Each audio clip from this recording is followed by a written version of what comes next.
കൊല്ലത്ത് വീണ്ടും വൻ ലഹരി വേട്ട. 7 ഇനം ഹൈബ്രിഡ് കഞ്ചാവും LSD സ്റ്റാമ്പുകളുമായി യുവാവ് പിടിയിൽ. കൊല്ലം കല്ലുംതാഴം സ്വദേശി അവിനാഷ് ശശിയാണ് എക്സൈസ് എൻഫോഴ്സ്മെന്റിന്റെ പിടിയിലായത്. ഉപയോഗിച്ച കഞ്ചാവുകളുടെ ആൽബം തയ്യാറാക്കാനായി കവറുകളിൽ പേരെഴുതി സൂക്ഷിച്ചെന്നും എക്സൈസ് പറയുന്നു.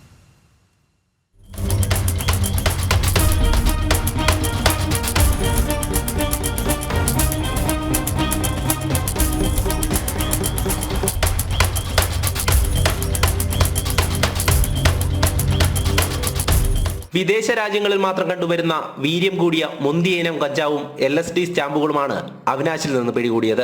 എക്സൈസ് എൻഫോഴ്സ്മെന്റിൽ ലഭിച്ച രഹസ്യ വിവരത്തിന്റെ അടിസ്ഥാനത്തിലായിരുന്നു പരിശോധന. രാത്രിയിൽ കല്ലുംതാഴത്തുള്ള പ്രതിയുടെ വീട്ടിൽ എക്സൈസ് സംഘം എത്തി നടത്തിയ പരിശോധനയിൽ 89 മില്ലിഗ്രാമിലധികം LSD സ്റ്റാമ്പും 20 ഗ്രാം ഹൈബ്രിഡ് കഞ്ചാവുമാണ് കണ്ടെത്തിയത്. വൈറ്റ് റാൻസ്, ബ്ലാക്ക്ബെറി, സ്ട്രോൺ apple, copper kush, cookie gelato, Michigan, rainbow sherbet എന്നീ 7 വ്യത്യസ്ത ഇനങ്ങളിൽപ്പെട്ട കഞ്ചാവാണ് പിടികൂടിയത്.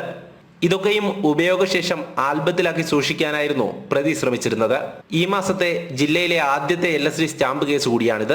ഇതിന്റെ ഇനം എന്ന് പറഞ്ഞാൽ white runtz, blackberry, storm apple, copper kush, cookie gelato, Michigan, rainbow sherbet എന്നൊക്കെ പറയുന്ന വിദേശത്ത് കിട്ടുന്ന സാധനങ്ങളാണ്. അത് ഇവിടെ എത്തിയത് എങ്ങനെയാണെന്നുള്ളത് നമ്മൾ വിശദമായിട്ട് അന്വേഷിക്കണം. അതിൻ്റെ സോഴ്സിനെ പറ്റിയുള്ള അന്വേഷണം കൂടുതലായിട്ട് നടത്തണം. ഇയാൾക്ക് നേരത്തെ കേസിൽ പ്രതിയായിട്ടുള്ള ആളാണ്. ഇയാൾ പറയുന്നതെന്ന് വെച്ചാൽ ഒരു സ്റ്റാമ്പ് കളക്ഷൻ എന്നൊക്കെ പറയുന്നത് പോലെ കഞ്ചാവിൻ്റെ ഒരു കളക്ഷൻ പുള്ളി വീട്ടിലുണ്ടാക്കി വെച്ചേക്കാണ്. വലിയ ഈ വീര്യം കൂടിയ ഇനത്തിൽപ്പെട്ട കഞ്ചാവാണത്. അയാൾ ഉപയോഗിച്ചതിൻ്റെ ഒരു കളക്ഷൻ വീട്ടിൽ സ്വന്തമായിട്ട് ഉണ്ടാക്കി വെച്ചിരിക്കുകയാണ്. ഇയാൾ നേരത്തെയും മയക്കുമരുന്ന് കേസുകളിൽ പ്രതിയാണ്. വിദേശ രാജ്യങ്ങളിൽ ലഭിക്കുന്ന കഞ്ചാവിനങ്ങൾ എങ്ങനെ ഇവിടെ എത്തി എന്നതിനെ കുറിച്ചുള്ള അന്വേഷണം തുടരുകയാണ്.